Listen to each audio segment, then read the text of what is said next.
శిక్షించము, నీ ఒకరి చేతులను శిక్షించము. యెహోవా నీవే కృషించి ఉన్నాను, నన్ను నా ఎముకలు ఏం చేస్తున్నట అదురుచున్నాయి, నన్ను బాగు చేయి. కొంతమంది నిలబడలేరు, అన్నీ బాగానే ఉంటాయి, చేతులు పట్టివో, కాళ్ళు పట్టివో, మోకాళ్ళు పట్టివో, నరాలు చచ్చడిపోతాయి, ఎంతో బలం ఉన్నట్లు ఉంటారు, కానీ లోపల మాత్రం ఏ బలం ఉండదు. అందుకే ఇక్కడ దావీదు అడుగుచున్నాడు, నా ఎముకలకు బలమనివ్వమంటున్నాడు. ఎముకల్లోకి ఏమివ్వాలంటే బలమనివ్వాలి.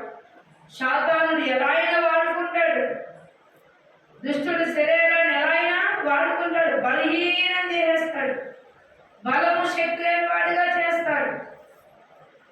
అందుకే దేవా నువ్వు తప్ప నాకు ఎవరు లేరు, నువ్వే నన్ను బాగు చేయి. నీలో ఉన్నవారు ఎవరైనా సరే సంతోషిస్తాడు, ఆనందిస్తాడు, ఉల్లాసిస్తారని చెప్పి మరి అడుగుచున్నాడు. దేవుని స్తోత్రములు. శక్తి బలం దేవుని కూడా మనము అట్లా అనుకోనంట. దావీదు అడిగినట్లు మనం కూడా అడిగిన వారం అయితే ప్రియులారా, దేవుడు అన్ని కార్యములు చేసేవాడై ఉన్నాడు. అందుకే ప్రార్థన నీ మూలుగుల్లో ప్రార్థన నీ శరీరాన్ని స్వస్థత రావాలి. ప్రార్థన చేసినప్పుడు నీ బలహీన మందులు విడిపోవాలి. దుష్టుల ప్రయోగాలు ఖడ్గం ఖండించి వేయాలి. దుష్టుడు చేసిన పన్నాగాలు అగ్నితో కాలిపోవాలి. ప్రభు చేయలేదంటే ఉండదంట. ఆయనలో మనం ఉన్నప్పుడు దేవుడు మనకన్నీ చేసేవాడై ఉన్నాడు.